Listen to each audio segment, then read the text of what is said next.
William Blake's London is one of the most haunting poems in the Power and Conflict anthology, and this video will teach you everything you need to know about it for your exams, so take lots of notes and keep an eye out for my key quotes to memorize. Written in 1794, London is about just that, a raw look at the city during the Industrial Revolution that exposes the misery and suffering hidden beneath the flashy wealth and power on the surface. So to really understand this poem, we need to step into the world that William Blake was living in. This was a period of time where Britain was rapidly changing, and although its capital, London, was the heart of power and trade in the empire, there was also tremendous poverty and suffering, as urbanization led to overcrowding, starvation, and disease. Blake would have seen all of this firsthand, and as a radical thinker who deeply believed in freedom and truth, he despised the way that institutions, such as the monarchy, the government, and the church, had corrupted the city and left its most vulnerable to suffer. He was part of the Romantic movement of art, which was anti-authority, celebrated nature, and challenged conventions. This is why in his poem he paints a picture of the exact opposite, a city that has lost its soul and is suffocating, where even the natural parts such as the River Thames is chartered or controlled. This idea of control is central to the message of the poem, and we can even see it in the structure, which is made up of 4 quatrains, or a stanza with 4 lines, each with a steady A-B-A-B rhyme scheme. This regular rhythm and orderly structure makes the poem feel constricted, just like the way the people of London are stuck in rigid systems of power and routine. In addition to the rhythm, the use of repetition intensifies this feeling and makes the poem feel almost march-like, with people moving through the city in a mechanical, soulless way. If you've noticed, there is no break from the overall tone of despair throughout the poem, and that again is to emphasize that there is no escape from suffering in the London that Blake portrays. If we go through this poem stanza by stanza, right from the opening there is a feeling of oppression and confinement, with the repeated words chartered and marks. Essentially everything is owned or controlled by the powerful, even nature.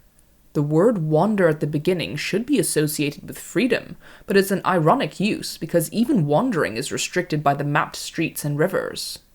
The next stanza moves on from what he sees to what he hears, with the repetition of every, building the idea that no one is free from the suffering caused by those with power.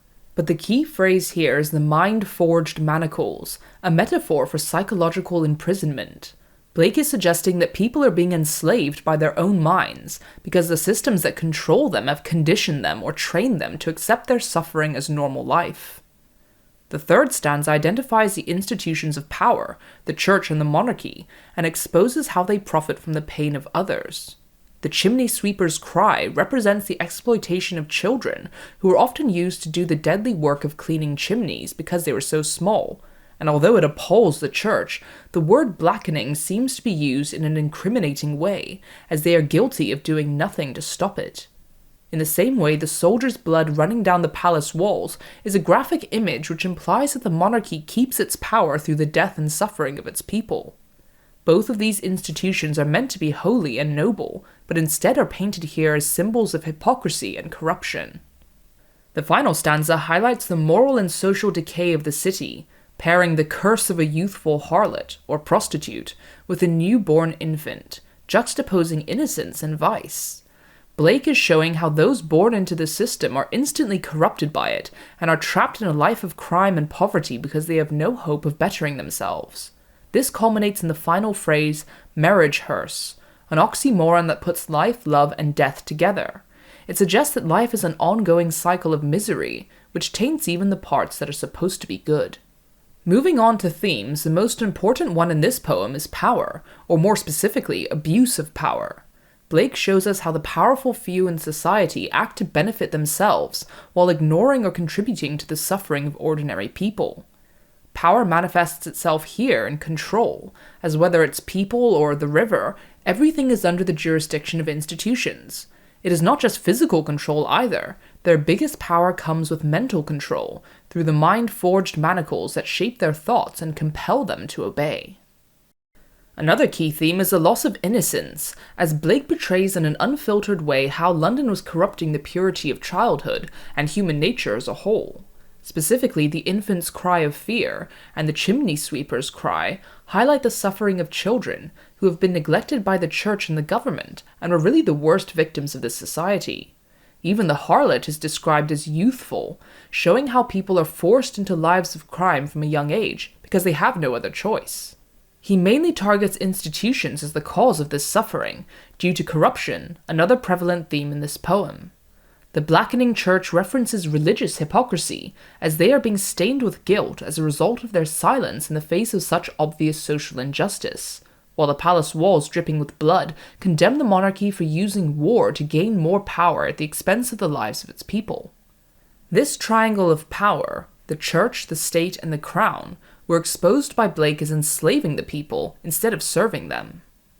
Many of the other poems in the Power and Conflict anthology also show how power corrupts and causes suffering. For example, in John Agard's Checking Out Me History, he explores how those in power dictate what people know about history, just like Blake's poem shows how the powerful have all-consuming control over the people in London. There is a specific link to mental control, where Agard has to dig deep to reclaim the knowledge of his history and identity, and Blake exposes the mind-forged manacles made by institutions to keep people enslaved and oppressed. These poems show that the most dangerous type of power is psychological rather than physical.